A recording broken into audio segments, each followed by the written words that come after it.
Hello students, आज हम लोग बात करेंगे मेजरमेंट ऑफ सिंक्रोनस इम्पीडेंस की कि सिंक्रोनस इम्पीडेंस को कैसे मेजर किया जाता है। तो देखिए, मेजरमेंट ऑफ सिंक्रोनस इम्पीडेंस जो है तीन तरीक़ों से किया जाता है।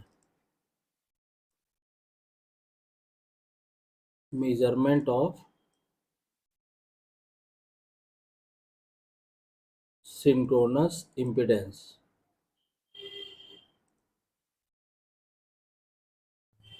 इसको करने के तीन मेथड यूज़ किए जाते हैं।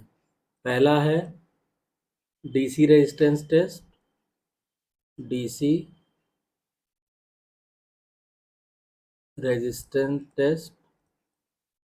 सेकेंड मेथड है ओपन सर्किट टेस्ट।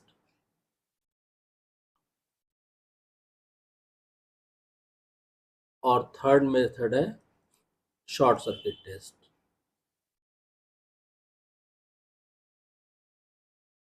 ठीक है।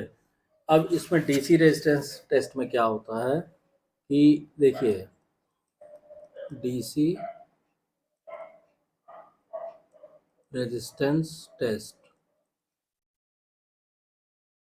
इसमें क्या होता है कि इसमें हम ये मान लेते हैं कि assume that the alternator is star connected with DC field winding open. मतलब कि मान लीजिए, अगर इसका पहले हम सर्किट डायग्राम ड्रॉ करें तो सपोज कीजिए कि ये फील्ड वाइंडिंग हो गई। ठीक है, दिस इज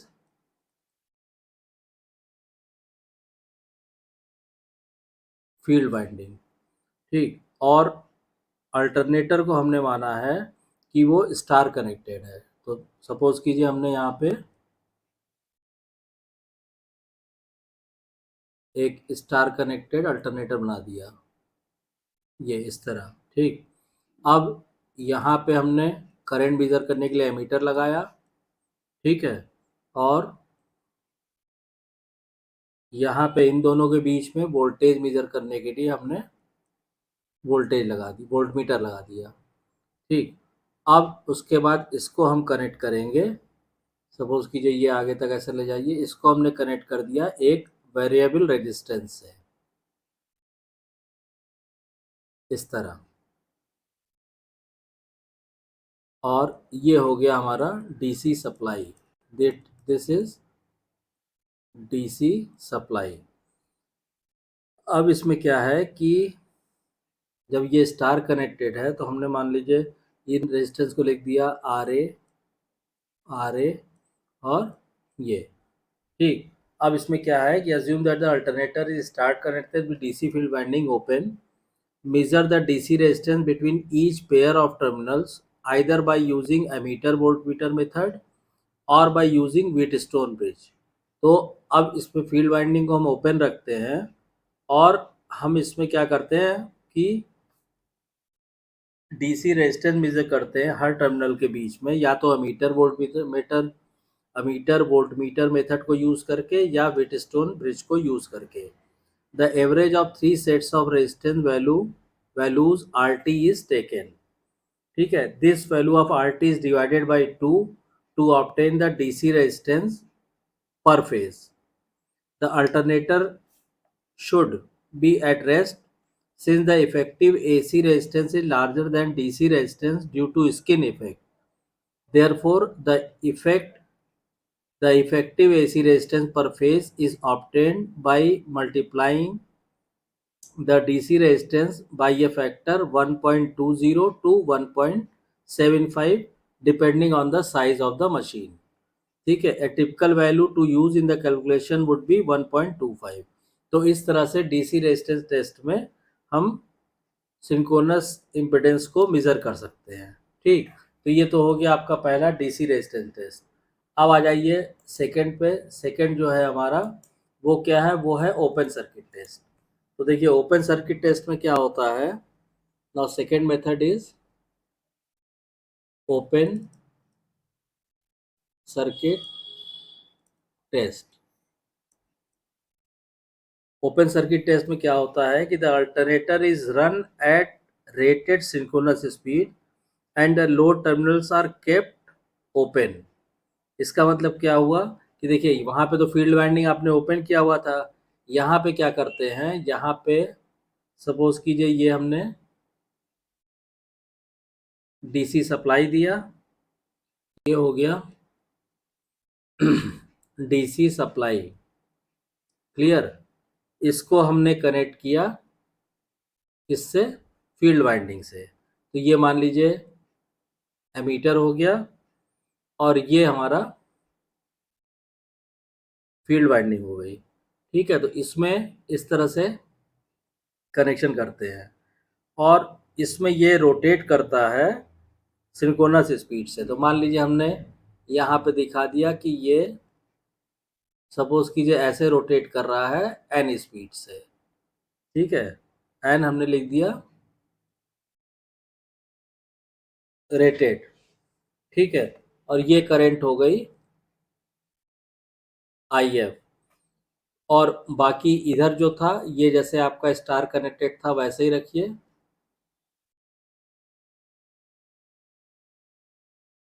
और इसमें क्या होगा, इसमें आपको एक तो ये हो गया, दूसरा ये हो गया। तो अब इसमें आपको 2 वोल्ट मीटर यूज करने पड़ेंगे, ठीक है। एक तो मान लीजिए वोल्ट मीटर आपने लगा दिया यहाँ पे वी ऐसे, और दूसरा वोल्ट मीटर लग जाएगा यहाँ पे इस तरह, ठीक। ये मान लीजिए टर्मिनल हमने दे दिया L2। और एक कंबाइंड वोल्टेज नापने के लिए यहाँ हमने लगा दिया एक और वोल्ट मीटर V, ठीक है। ये टर्मिनल हो गया L1, ये हो गया L2 और ये हो गया L3। तो ओपन सर्किट टेस्ट का सर्किट डायग्राम ये होता है। अब इसमें क्या होता है कि the alternator is run at rated synchronous speed and the load terminals are kept open. Load terminals जो है इसमें ओपन रहते हैं। अब क्या होगा, इसका मतलब ये हुआ कि that is all the loads are disconnected, the field current is set to 0। जब आप सारे लोड्स को ओपन कर देंगे, डिस्कनेक्ट कर देंगे, तो फील्ड करंट कितनी हो जाएगी, 0 हो जाएगी। Then the field current is gradually increase in steps. उसके बाद क्या करते हैं, फील्ड करंट को हम धीरे धीरे स्टेप्स में इंक्रीज करते हैं। And the terminal voltage E T is measured at each step. और जैसे जैसे हम फील्ड करंट को इंक्रीज करते हैं वैसे वैसे हम टर्मिनल वोल्टेज ई टी को मेजर करते जाते हैं। The excitation current may be increased to get 25% more than rated voltage of the alternator. A graph is plotted between the open circuit phase voltage EP and, अब यहाँ पे EP क्या होता है, यहाँ पे EP होता है आपका जो हम ET आ रहा है हमारा ET अपॉन √3। तो हम यहाँ पे क्या करते हैं, हम एक ग्राफ प्लॉट करते हैं। एक ग्राफ हम प्लॉट करेंगे किसके किसके बीच में, इसको फील्ड करंट और ओपन सर्किट वोल्टेज के बीच में। मान लीजिए ये हो गया, इसको हम लिख दिया ओपन सर्किट वोल्टेज, ठीक है। और इधर हो गया हमारी, ये हो गया फील्ड करंट, ठीक है। तो इसके बीच में हम क्या करते हैं, एक फील्ड करंट, इसके बीच में हम एक ग्राफ ड्रॉ करते हैं, ठीक है। अब इसमें क्या होगा कि ओपन सर्किट टेस्ट के केस में जो ग्राफ आता है वो ग्राफ आता है इस तरह, ठीक है। जबकि एयर गैप लाइन जब आएगा तो उसमें ये ग्राफ ऐसे चला जाना चाहिए, ठीक है। ये हो गया आपका एयर गैप लाइन, ठीक है। अब इसमें क्या होगा, एक graph is plotted between the open circuit phase voltage EP and field current if. The characteristic curve so obtained is called open circuit characteristic. तो ये जो कर्व आता है ये कहलाता है open circuit characteristic. It takes the shape of a normal magnetization curve, the extension of the linear portion, ये जो आपने एक्सटेंशन किया है यहाँ पे, ठीक है, of an OCC open circuit characteristic is called the air gap line of the characteristic। तो ये जो लीनियर कैरेक्टरिस्टिक है ये कहलाती है air gap line of the characteristic. The OCC and the air gap line are separated from a particular point. तो इस point से ये ओसीसी इधर चला गया है और एयर गैप लाइन इस तरह चली गई है। तो इस तरह से हम शॉर्ट सर्किट टेस्ट को शॉर्ट सर्किट इस तरह से हम ओपन सर्किट टेस्ट की मदद से सिंक्रोनस इम्पीडेंस को मेजर कर सकते हैं। अब जो इसका थर्ड मेथड होता है वो होता है short circuit test. Short circuit test में देखिए क्या होता है। In case of short circuit test, इसमें क्या होता है कि जो लोड टर्मिनल्स होते हैं वो शॉर्ट सर्किट कर दिए जाते हैं। मतलब अभी तक जैसे हमने बनाया था अभी ओपन सर्किट के केस में, तो वो सारी सप्लाई और फील्ड करंट वगैरह वो सब कुछ वैसे ही रहेगी। ठीक है, ये आपने एमीटर लगा दिया, उसके बाद ये आपका जैसे फील्ड वाइंडिंग आ रही थी वैसे आप फील्ड वाइंडिंग बना दीजिए। ये जैसे मूव कर रहा था, मान लीजिए आपने लिखा कि ये रोटेट कर रहा है ऐसे एन स्पीड पे, सिंक्रोनस स्पीड पे, तो ये आपने रोटेट करना दिखा दिया। ये क्या है, ये है हमारा फील्ड वाइंडिंग। ठीक, और ये क्या है, ये है हमारा डीसी सप्लाई, डीसी सप्लाई। ठीक, अब उसके बाद आप इधर आ जाइए स्टेटर की तरफ। तो स्टेटर हमारा स्टार कनेक्टेड है, तो ये हमने बना दिया, ये बना दिया और ये बना दिया स्टार कनेक्शन। अब इसमें क्या होगा कि जब आपको शॉर्ट सर्किट करना है, इसका मतलब आपको 3 एमीटर का यूज़ करना पड़ेगा अलग अलग, यहाँ पे, इसके लिए और इसके लिए। ठीक, और ये जो टर्मिनल हैं ये आपस में शॉर्ट कर दीजिए आप इनको। ठीक है, ये टर्मिनल जो है वो यहाँ पे शॉर्ट हो जाएंगे ये। ठीक है, तो इसमें क्या होगा जब आप इसको शॉर्ट कर देंगे, ये क्या है, इसको आप लिख सकते हैं शॉर्ट सर्किट। ठीक है, इसमें जो करंट फ्लो करेगी आईएससी, यहाँ पे जैसे पहले फ्लो कर रही थी फील्ड करंट आईएफ। ठीक, तो ये शॉर्ट सर्किट, और ये क्या है, ये हमारा स्टेटर है।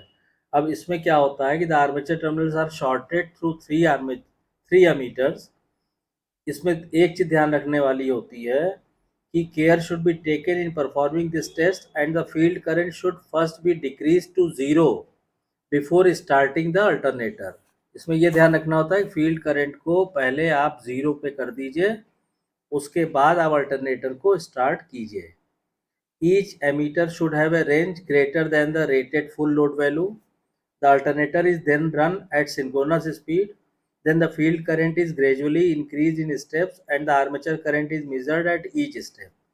The field current may be increased to get armature currents up to 150% of the rated value. इसीलिए बोला था मैंने कि एमीटर को रेटेड वैल्यू से ज़्यादा रेटिंग का रखना चाहिए। The field current IF and the average of 3 ammeter readings at each step is taken. A graph is plotted between the armature current IA and the field current IF. अब यहाँ पे क्या होता है, यहाँ पे एक ग्राफ ड्रा होता है आर्मेचर करंट में और फील्ड करंट में। तो मान लीजिए ये हो गया IF फील्ड करंट और ये हो गया इधर आर्मेचर करंट।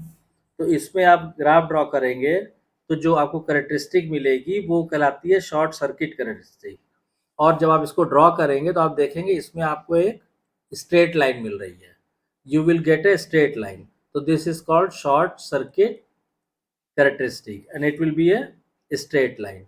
तो इस तरह से इन तीनों मेथड से हम सिंक्रोनस इम्पीडेंस को कैलकुलेट कर सकते हैं, डीसी रेजिस्टेंस टेस्ट से भी, ओपन सर्किट टेस्ट से भी और शॉर्ट सर्किट टेस्ट से भी। अब इसके बारे में कोई कन्फ्यूज़न या कोई डाउट है तो आप कमेंट लाइन में कमेंट करके पूछिएगा।